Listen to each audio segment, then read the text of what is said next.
Changi Airport's Terminal 5 will be able to handle about 50 million passengers a year when it opens in the mid-2030s. That's more than half the current capacity of the existing 4 terminals. T5 will be built in phases as travel demand grows, the Asia-Pacific region set to be one of the fastest developing air travel markets. Prime Minister Lawrence Wong says T5 will bring opportunities to Singaporeans, including local businesses. Claudia Lim has the story. Cozy and relaxed.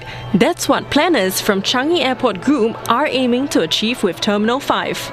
That's why it's fitted out with roof leaves and combined with natural light to uplift the mood for passengers.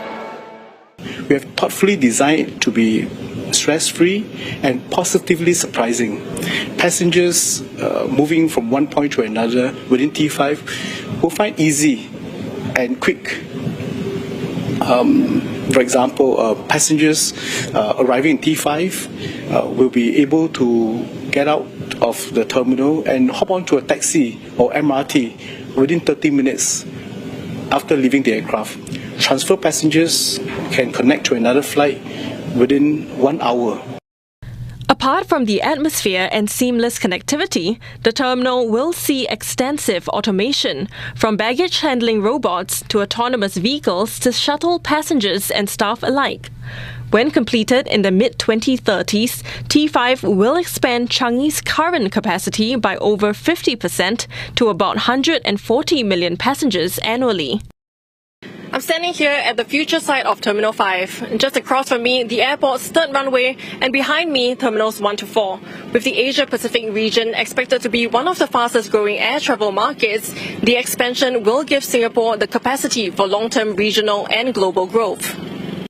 The terminal will also be home to Singapore Airlines and Scoot, which now operate across T1, T2 and T3.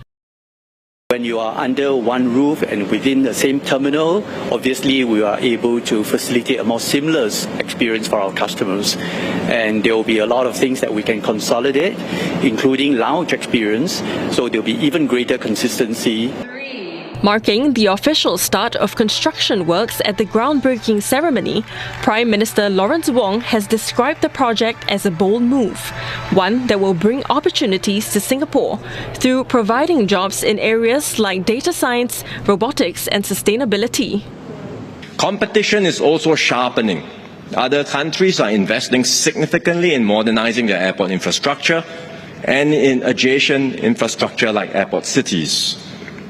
So Singapore must continue to work hard. We must remain connected to the world and we must ensure our air hub stays competitive.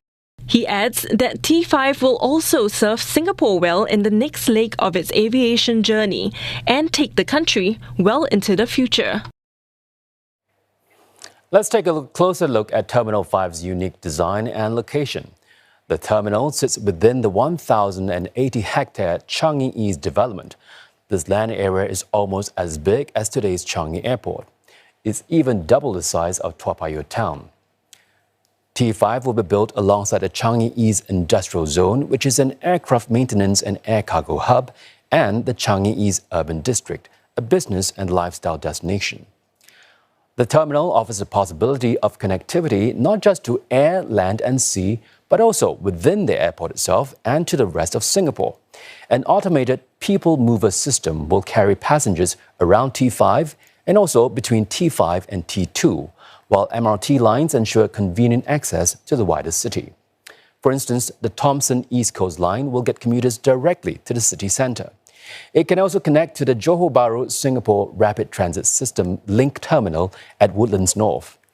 Its proximity to Tanah Merah Ferry Terminal allows the possibility of seamless air-to-sea transfer to neighbouring destinations as well. And in the event of another pandemic, where there's a need to move high-risk passengers or conduct health testing, T5 will also have the flexibility to operate as smaller sub-terminals. And for more on this, we speak to Chen Chuanren, Regional Editor of Air Transport World at Aviation Week Network. He joins us from Tokyo. Mr. Chen, thank you for joining us. Now, T5 is finally taking off after a few pauses. Can the T5 turbocharge Singapore's air hub status? Well, good evening, and thank you for having me on the show. I think we should first step back and see that the pandemic was, in fact, on hindsight, a blessing in disguise for Changi. It made both, Changi and the designer realize that the T5 needed key features that will help handle future pandemics or black swan events. So in that sense, the pause actually helped further future-proof T5 and Changi.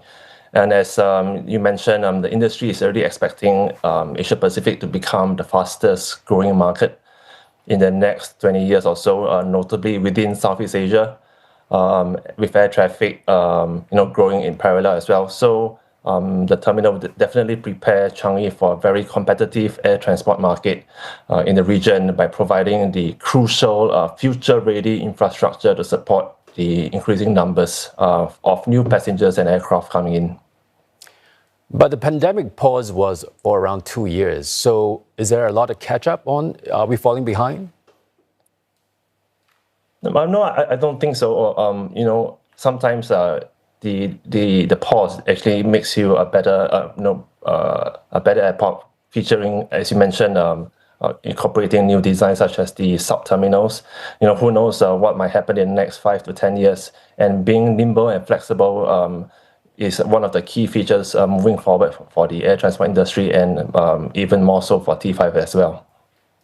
Now, once T5 is up and running, Changi Airport will be able to add 50 million in passenger capacity a year.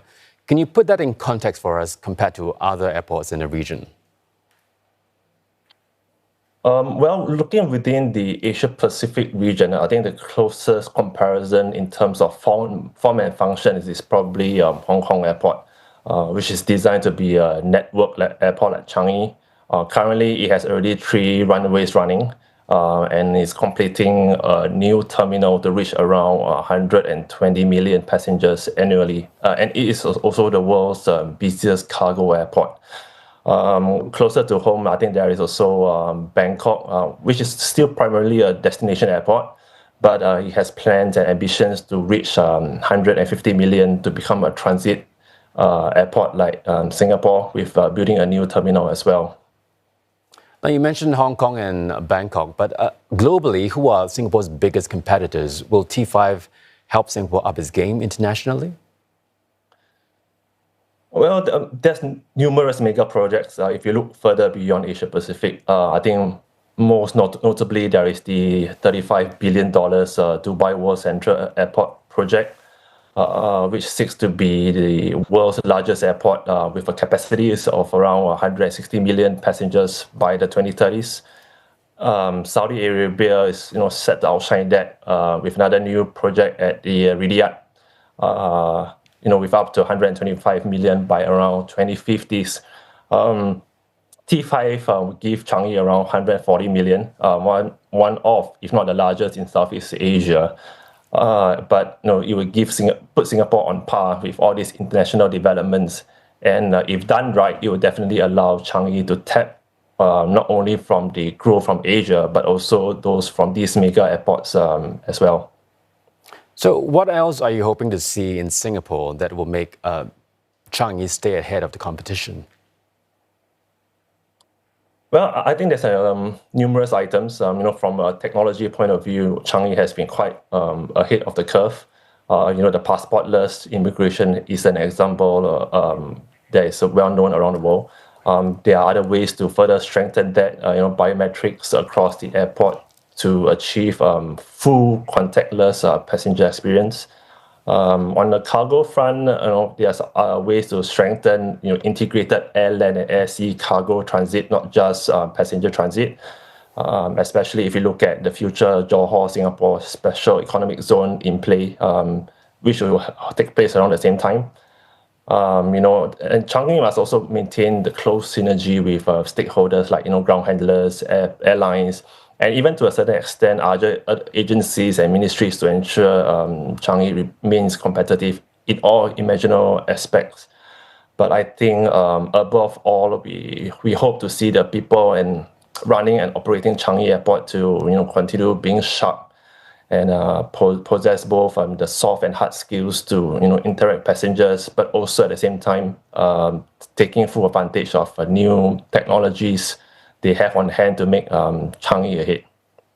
Now, T5 is a huge project that will run for many years. What are maybe some of the pitfalls that Singapore should look out for in handling this kind of massive project? Well, pitfalls, I think the economic situation is pretty unpredictable right now. Sometimes you might face recessions. Even I think supply chain to a certain extent is also impacting not only the air transport industry, but also the construction as well. And as mentioned earlier, you might also face unpredictable health situations, diseases, pandemics, and perhaps overall, above all of that, there's also many external factors like climate change and inclement weather that might affect the construction of Singapore Changi Terminal 5. So the Changi Airport Group should invest readily across all these aspects to make sure that the project runs smoothly. And I guess also the government as well as the people should also give its full support to make this possible. Well, thank you so much for joining us and sharing your insights. Chen Chuanren there, Regional Editor of Air Transport World at the Aviation Week Network. Thank you.